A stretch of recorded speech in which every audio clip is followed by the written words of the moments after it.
Hello दोस्तों, आप सबको नववर्ष की ढेर सारी शुभकामनाएं। और आज हम लोग देखने वाले हैं डीएलएड कोर्स के बारे में कि डीएलएड कोर्स में कौन कौन से सब्जेक्ट होते हैं और उसका क्या सिलेबस और कौन कौन से बच्चे भर सकते हैं। तो देखते हैं हम लोग। यानी कि सरकारी शिक्षक अगर बनना चाहते हैं आप, और वो भी क्लास 1 से 5 तक, यानी कि प्राइमरी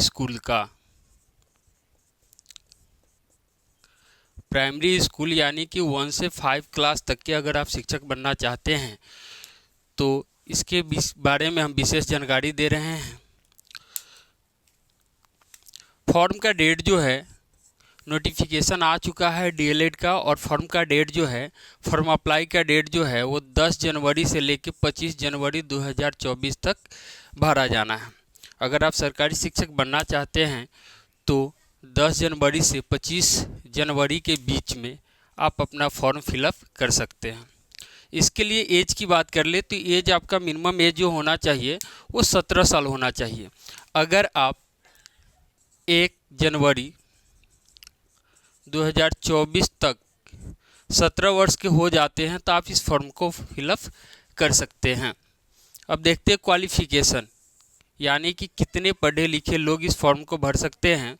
तो 12th पास, यानी कि जो बच्चे इंटर कर चुके हैं वो इस फॉर्म को अप्लाई कर सकते हैं। और इसमें क्या है कि अगर जनरल कैटेगरी से आते हैं और ओबीसी से आप आते हैं तो 12th जो पास होना चाहिए आपका, वो मार्क्स होना चाहिए 50%। 50% मार्क्स से अगर पास है तभी इस फॉर्म को भर सकते हैं, अन्यथा आप इसके लिए एलिजिबल नहीं हैं। और बात कर ले, अगर आप SC ST कैटेगरी से आते हैं तो आपका मार्क्स जो होना चाहिए वो 45% ही होना चाहिए। मात्र 45% से अगर 12th पास है आप किसी भी फैकल्टी से, आर्ट्स हो, कॉमर्स हो, साइंस हो, तो आप इस फॉर्म को फिलअप कर सकते हैं। एग्ज़ाम डेट की बात कर ले तो एग्ज़ाम डेट जो है 6 मार्च से 12 मार्च तक संभावित है। ये संभावित है कि मार्च में ही आपका एग्ज़ाम होगा, और एग्ज़ाम जो है 6 मार्च से लेकर 12 मार्च के बीच में ही होगा। अब बात कर ले रिजल्ट कब आएगी आपकी, तो रिजल्ट का जो डेट है वो अप्रैल है। अप्रैल में 6 अप्रैल से लेकर 24 अप्रैल तक संभावित है, यानी कि 6 से 24 तक के बीच में, 6 अप्रैल से 24 अप्रैल के बीच में आपका रिजल्ट आ जाएगा। एग्ज़ाम मोड की बात कर ले हम लोग तो एग्ज़ाम का जो मोड होने वाला है वो ऑनलाइन एग्ज़ाम होने वाला है। ऑनलाइन एग्ज़ाम होगा, यानी कि आपको एक कंप्यूटर दिया जाएगा और कंप्यूटर पे बैठ के एग्ज़ाम देना। ना कॉपी की ज़रूरत है ना कलम की ज़रूरत है। रफ करने के लिए आपको पेज भी वही मिलता है और पेन भी वही मिलता है। इसको कहते हैं CBT, यानी कंप्यूटर बेस्ड टेस्ट होता है आपका। एग्ज़ाम लेवल की बात कर ले, एग्ज़ाम का लेवल क्या होगा, किस प्रकार के क्वेश्चन पूछे जाएंगे। तो एग्ज़ाम का लेवल जो होता है 10th बेस्ड ही होता है, यानी 10वीं क्लास जो है उस पर आधारित प्रश्न होंगे। 10वीं जो वर्ग होते हैं उसी वर्ग से रिलेटेड आपके टोटल जो है क्वेश्चन आएंगे। आगे हम सिलेबस के बारे में चर्चा करेंगे विस्तृत से। अब बात कर लेते हैं कि आपका जो क्वेश्चन, कितने क्वेश्चन का एग्जाम होता है, तो क्वेश्चन की संख्या जो होती है वह 120 होता है। 120 क्वेश्चन आपको मिलेंगे जिनका आपको जवाब देना होगा। अब बात कर ले ड्यूरेशन का कि कितने समय में जवाब देना पड़ता है, तो मिनट की बात कर ले तो 150 मिनट, और आवर्स की बात कर ले, घंटा की बात कर ले तो 2.5 घंटे में आपको सभी क्वेश्चन का आंसर देना होता है। ये कोर्स ड्यूरेशन की बात कर ले, कोर्स कितने दिनों के लिए होते हैं, तो ये कोर्स जो होता है वो यहाँ देख सकते हैं आप 2 वर्ष के लिए होते हैं। कोर्स जो है 2 वर्ष का कोर्स होता है डीएलएड। अब हम बात कर लेते हैं कि क्वेश्चन टाइप क्या होते हैं। बहुत सारे बच्चों को समझ नहीं आता है कि क्वेश्चन ऑब्जेक्टिव होगा, सब्जेक्टिव होगा, तो हम बात कर लिया क्वेश्चन जो होगा ऑप्शनल होगा, यानी कि ऑब्जेक्टिव होगा। आपको 4 ऑप्शन दिए जाएंगे, 4 ऑप्शन में से एक ऑप्शन आपको टिक करना होता है। उसके बाद बात कर ले कि क्या सर इसमें निगेटिव मार्किंग होते हैं, तो नहीं, निगेटिव मार्किंग नहीं होते हैं, यानी कि एंट्रेंस एग्जाम में निगेटिव मार्किंग नहीं होते हैं। अब हम लोग बात कर ले कि इसके प्रवेश परीक्षा का सिलेबस क्या होगा, तो प्रवेश परीक्षा सिलेबस जो है 2024 का जो नोटिफिकेशन जारी हुआ है उसमें कहा गया कि हिंदी जो होता है या उर्दू ऑप्शनल है ये, अगर आप हिंदी लेना चाहते हैं तो हिंदी लीजिए, उर्दू लेना चाहते हैं तो उर्दू लीजिए। और इसके जो क्वेश्चन की संख्या होती है वो क्वेश्चन की संख्या आपका 25 होता है। गणित की बात कर ले तो गणित में भी क्वेश्चन की संख्या 25 ही होता है। वही साइंस की बात कर ले, विज्ञान की, तो इसमें क्वेश्चन की संख्या जो है 20 हो जाती है। और सामाजिक अध्ययन की बात कर ले, सामाजिक विज्ञान की, तो उसमें क्वेश्चन की संख्या 20 होती है। उसी के साथ इंग्लिश की बात करते हैं हम लोग, तो इंग्लिश में संख्या भी क्वेश्चन का 20 ही होता है। और रीजनिंग आ जाता है, जो कि आप अभी तक पढ़े नहीं होंगे। अगर आप 12th किए तो रीजनिंग आपके लिए नए है, पर उतना हार्ड होता ही नहीं है। आपका मेंटलिटी चेक करने के लिए मात्र 10 नंबर के क्वेश्चन पूछे जाते हैं। टोटल क्वेश्चन की बात कर ले तो टोटल क्वेश्चन आप देख सकते हैं 120 क्वेश्चन आपसे पूछे जाते हैं। अब बात कर ले थोड़ा सा कि सरकारी कॉलेज और प्राइवेट कॉलेज से बहुत लोग डिग्री करते हैं, तो किसका डिग्री जो है किसका डिग्री जो है वैलिड है, किसकी वैलिड नहीं है। तो सरकारी कॉलेज से अगर करते हैं फिर भी वैलिड है, प्राइवेट से करते हैं फिर भी वैलिड है। सरकारी कॉलेज और प्राइवेट कॉलेज में क्या अंतर होता है उसके बारे में बात कर ले तो सरकारी कॉलेज में और प्राइवेट कॉलेज में थोड़ा सा अंतर है। सरकारी कॉलेज से अगर करना चाहते हैं तो ये डीएलएड जो कोर्स है उस कोर्स को करने के लिए आपको ये टेस्ट देना पड़ता है, और इस टेस्ट में आपका नंबर जो है आनी चाहिए। हमने बात कर लिया साइंस का, अगर साइंस फैकल्टी से आप है 12th अगर साइंस से पास किए हैं तो 70 से 80 नंबर आपको चाहिए पास होने के लिए, तब जाके आपको सरकारी कॉलेज मिलेंगे। ठीक है। अच्छा, अगर हम बात कर ले आर्ट्स का, तो आर्ट्स में आप अगर 55 से लेके 60 या 65 के आसपास लाते हैं तो आर्ट्स में सरकारी कॉलेज में आपका एडमिशन हो जाएगा। और कॉमर्स का बात कर ले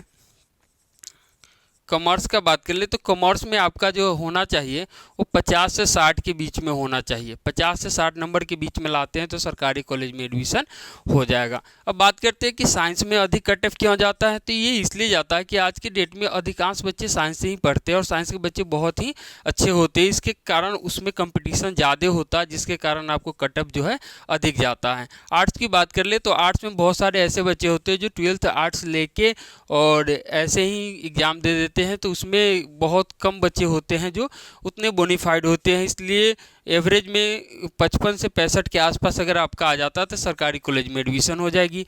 कॉमर्स में आपका बच्चों की संख्या जो होती है 10th के बाद कॉमर्स का वो बहुत ही कम होता है। आर्ट्स और साइंस की अपेक्षा बहुत कम बच्चे कॉमर्स लेते हैं, इसलिए उसमें कट ऑफ की जो बात करते हैं हम लोग तो कट ऑफ उसका कम होता है। सबसे कम देख रहे होंगे आप कॉमर्स का ही होता है। 50 से 60% नंबर अगर आते हैं तो 50 से 60 नंबर आते हैं, परसेंटेज नहीं है, नंबर आते हैं, तो आप क्या है कि सरकारी कॉलेज में एडमिशन ले लेते हैं। सरकारी कॉलेज में एडमिशन होती है तो आप मात्र अगर बॉयज़ है यानी आप लड़के हैं तो इस कोर्स को करने में आपका 20,000 रुपया खर्च होगा, जो कि 2 वर्ष में होगा। कितने वर्ष में होगा? 2 वर्ष में आप 20,000 रुपया खर्च करके आप इस कोर्स को कर सकते हैं। वही अगर आप गर्ल्स है, अगर आप लड़की हैं तो आपके लिए सरकार के द्वारा छूट है 3,000 का, आप मात्र 17,000 रुपये में ये कोर्स कर सकते हैं। अब बात करते हैं कि प्राइवेट कॉलेज के लिए क्या है। तो प्राइवेट कॉलेज में जो है आपका आर्ट्स से हो, साइंस से हो, कॉमर्स से हो, सबके लिए मात्र आपको 35% नंबर लाना होगा। 35% अगर नंबर लाते हैं, ठीक है, या ऐसे कहे कि मात्र 35 नंबर की बात भी कर ले तो 35 नंबर अगर लाते हैं तो आपको प्राइवेट कॉलेज में एडमिशन हो जाएगा। ये सबके लिए है, साइंस वाले के लिए भी है, कॉमर्स वाले के लिए भी है, आर्ट्स वाले के लिए है। आपको 35 नंबर आते हैं पास मार्क्स, तो पास करने के बाद आपको कोई भी कॉलेज, प्राइवेट कॉलेज जो है आपको एडमिशन देगा। ठीक है। अच्छा, एडमिशन के बाद इसके खर्च कितने आ जाते हैं, तो इसमें बॉयज प्लस में गर्ल्स, प्लस में हमने इसलिए किया कि इसमें दोनों का सेम ही है, इसमें कोई छूट नहीं मिलेगा। प्राइवेट कॉलेज में 120 यानी कि 1,20,000 से लेके 1,50,000 तक आपके खर्च होंगे। इतने रुपए खर्च करके आपको 2 साल पढ़ना होगा। कितने साल पढ़ना होगा? 2 साल आपको पढ़ना होगा। किस कॉलेज में? प्राइवेट कॉलेज में, तब जाके ये डिग्री आपको प्राप्त होगी। तो आपके लिए बहुत ही सुनहरा अवसर है। अगर आप शिक्षक बनना चाहते हैं तो 2024 में डीएलएड कोर्स कर लेते हैं और 2024 में डीएलएड कोर्स अगर कर लेते हैं तो एक चीज़ और बता देना चाहेंगे कि 2024 में अगर एडमिशन ले लेते हैं आप डीएलएड में, तो इसके बाद आप बीटेड और सीटेड कर सकते हैं। ये बेनिफिट है आपको, बीटेड और सीटेड कर सकते हैं, और ये दोनों आपका 2 साल पूर्ण होते ही हो जाएगा। लेकिन अब तो बीपीएससी एग्ज़ाम ले रही हैं, तो बीपीएससी एग्ज़ाम क्वालिफाई करने के लिए 2 साल कोर्स होने के बाद ही कर सकते हैं। लेकिन आप इस एडमिशन लेते ही या 2 साल के बीच में ही या 2 साल के बाद भी आप क्या कहते हैं सीटेड और बीटेड कर सकते हैं, और सीटेड और बीटेड जिसका हो जाता है वही बीपीएससी में एग्ज़ाम दे सकता है। तो पुनः हमने आपको जानकारी दे दी। अगर आप चाहते हैं शिक्षक बनना तो डीएलएड कोर्स में एडमिशन ले सकते हैं। उसके लिए सबसे बड़ी बात क्या है कि आपको फॉर्म भरना होगा।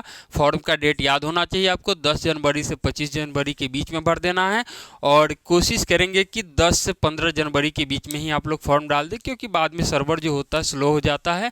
उसके बाद में चाह के भी आप फॉर्म नहीं भर सकते या भरने में बहुत कठिनाई होती है, और फॉर्म अगर नहीं भर पाते तो आपका 1 साल बर्बाद हो जाता है।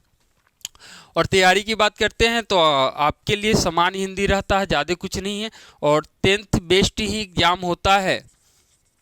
तो 10th का जो लेवल है सामान्य हिंदी का, 10th का हिंदी आप देख लो, मैथ देख लो, 10th का विज्ञान देख लो, आप 10th का सामाजिक विज्ञान देख लो, इंग्लिश देख लो, रीजनिंग जो है ये थोड़ा सा अगर आप नवोदय की तैयारी किए होंगे तो आपको पता होगा, वहाँ से भी आपका काम चल जाएगा, ठीक है, या थोड़ा बहुत अगर पढ़ लेते तो चल जाएगा।